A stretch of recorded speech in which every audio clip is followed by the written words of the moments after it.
Hello again, Angelo Lambropoulos, Director of Lambros Realty, and today I want to talk to you about the tender process. Something that seems to be forgotten about in the real estate world, and I guess there's always been this ongoing debate when people are looking to sell their homes. Do I go private treaty or do I go auction? What about tender? There is a third process there. So I guess traditionally people have always thought, all right, well, I like the fact that I can go to auction because there's a fixed closing date and all offers are unconditional. Then you've got those that do prefer the private treaty, thinking that, all right, well, it's going to appeal to more buyers. But at the same token, what we're seeing at the moment in the current market is we're looking at things, things are lingering on the market at present. So basically here, as it suggests, tender a superior alternative to auction or private treaty. Now, obviously, I will explain what the tender process is for those of you that aren't aware. So basically what a tender is in a sealed envelope, you'll submit your highest final offer by a specific closing date that's been set out by the agency there, in conjunction with the vendor, with any specified terms or conditions you may prefer, and a holding deposit to obviously prove your sincerity on the date in which the tenders are open. So that's putting it simply in a nutshell. So think of it this way, it's like an auction, but instead of going and bidding backwards and forwards, this is your highest final offer. So there's one chance to submit. So I guess there's different variations on how the tender process runs.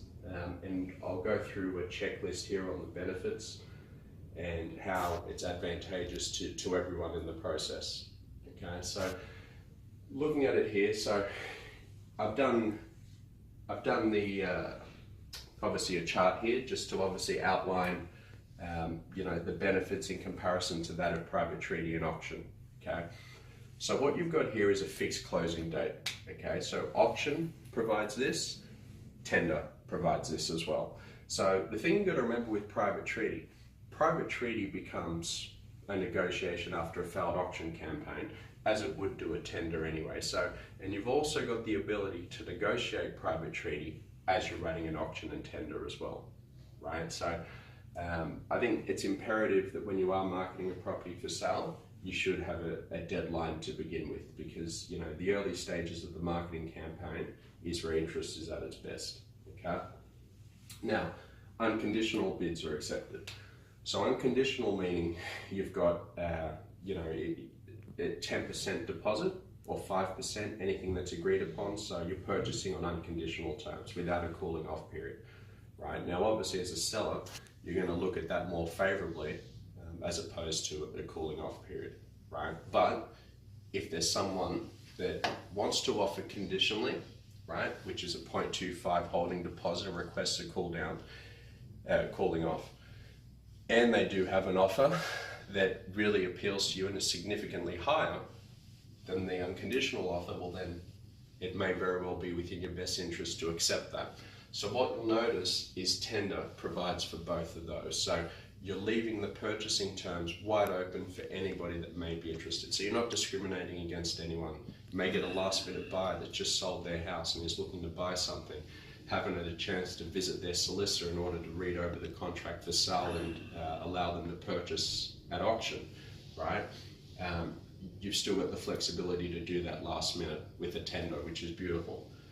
So the other thing, sorry, just going back to fixed closing date, the other beauty of the fixed closing date, which I forgot to touch on, with an auction, once you book and set your auction date, that's it, right? So if you've got a couple of interested purchasers that are having trouble with their finance and need an extra week or two to get things settled, look, it's debatable. Are they genuine? Are they not?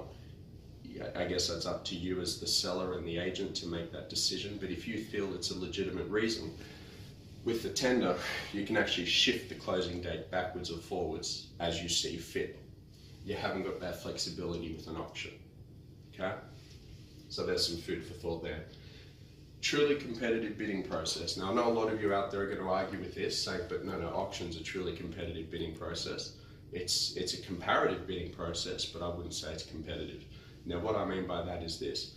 When you're in an auction, you know what the underbidder has put forward. So you'll go up, say 5,000, 10,000, depending on the area, maybe 1,000.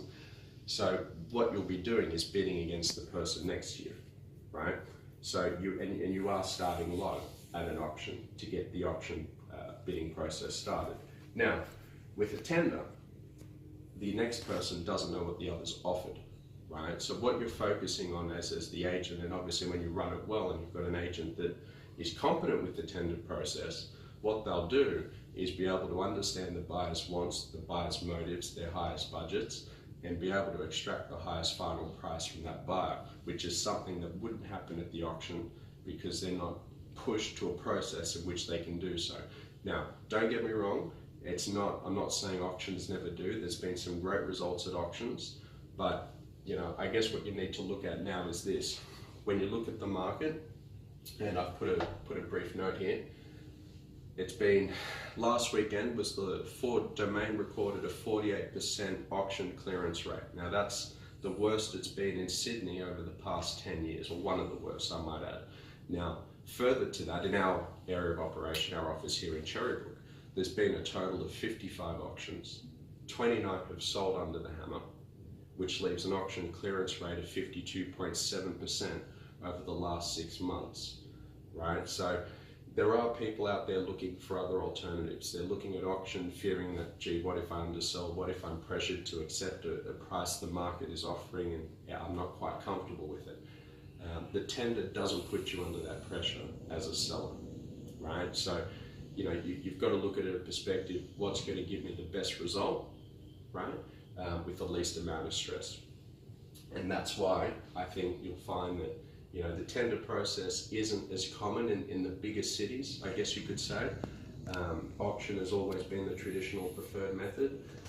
Obviously in the boom, it really wasn't, I guess it was sort of overlooked in the sense that, all right, well, these two sales methods were doing the job, so why do we need that? But I think you'll find it start to become increasingly more common now as the market has corrected and people are looking for other alternatives, right? So, as you can see here, vendor can accept, reject, or negotiate. Now, you can do that with private treaty, obviously. You can also do that with tender. At an auction, once you're on the market, it's hit reserve, or if you're told to put it on the market because bidding will increase, and it doesn't, and it stops at that price, you can't renegotiate, you're sold. Whereas with a private treaty and a tender, you've got the ability to renegotiate any offers you don't see fit. So that's another great advantage there. Now, it's a private process. Now, the beauty of the private process, as I said before, is you don't know who, so obviously as a seller, the buyers can't see who they're bidding against, right? So, and from a buyer's perspective, the advantage to them in a private treaty is they can rest assured that they're not going to get gazumped because their offers are being submitted in a sealed envelope, right? So that's the other beauty of the tender process. So as you can see, there's a host of advantages. Simply put, private treaty and auction is taking the good of both systems and ridding the flaws to give you the tender. Okay? Now, no advertising or marketing costs. Now, probably in private treaty, probably should be a question mark, right? Because not everybody charges for marketing, I understand that, some do. Auctions are quite heavy with their marketing campaigns, but a well-run tender, you don't pay for any upfront marketing. So, a competent agent will be able to advise you on how to run a tender. And what you'll find, with no advertising costs, you'll still be able to reach a much wider audience than that of marketing will reach. I'm happy to prove that for anybody who doubts it. Okay. The other thing with tender, pardon me, you've got clear purchasing instructions. Now, people know what a private treaty is. People know what an auction is. Not so many know what a tender is, right? So I guess you'll be out there going, but nobody knows what a tender is, so who's going to abide by that process? I think the thing you've got to understand is this. People are drawn to the property first, and then the process second. Now, the interested party, when we say purchasing instructions, a private treaty and auction, people know what it is, as I said, but there's no clear purchasing instructions on how I go to purchase. Now, with a tender, right, you do have a terms of sale purchasing guide. So everybody's on the same page. Every purchaser knows what they need to do in order to purchase the property, right? So when you're running a tender, you're also putting in conjunction with that a terms of sale purchasing guide in which the buyers can adhere to, so they all know it's a level playing field, right? And there's plenty of flexibility. There's a series of variations you can use for the tender process, and that's the beautiful thing about this. With private treaty and auction, you're quite restricted. They are what they are. And I won't go into too much detail in terms of sale and purchasing guide, but happy to explain that to you if you're furthermore interested. Now, as you can see back here, best chance of obtaining higher sale price. Now, I know that those of you are going to go out there saying, well, no, auction does or private treaty does. That's your opinion. As far as tender, I honestly believe it is the best way of getting the highest price, because what you're doing, as I said, the highest final offers are coming in sealed envelopes. Now, the other thing as well is, as opposed to an auction where you're bidding from a low point, the tender, you're starting at fair market price, right? So you're starting at the higher end, so you're bidding from a higher end.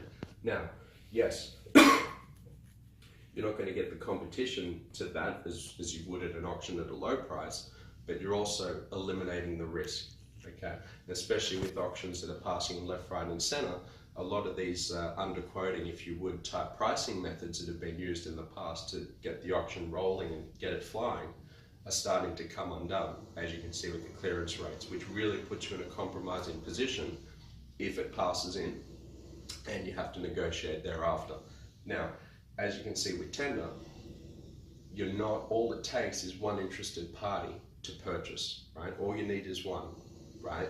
So, and even, you know, all of these systems, right, don't get me wrong, you can't guarantee it'll be sold by a specific time. Now, with these two deadlines here being auction and tender, even if it's not sold within that specific time, you want to make sure you put yourself in the best position possible to negotiate thereafter, and tender will be able to do that.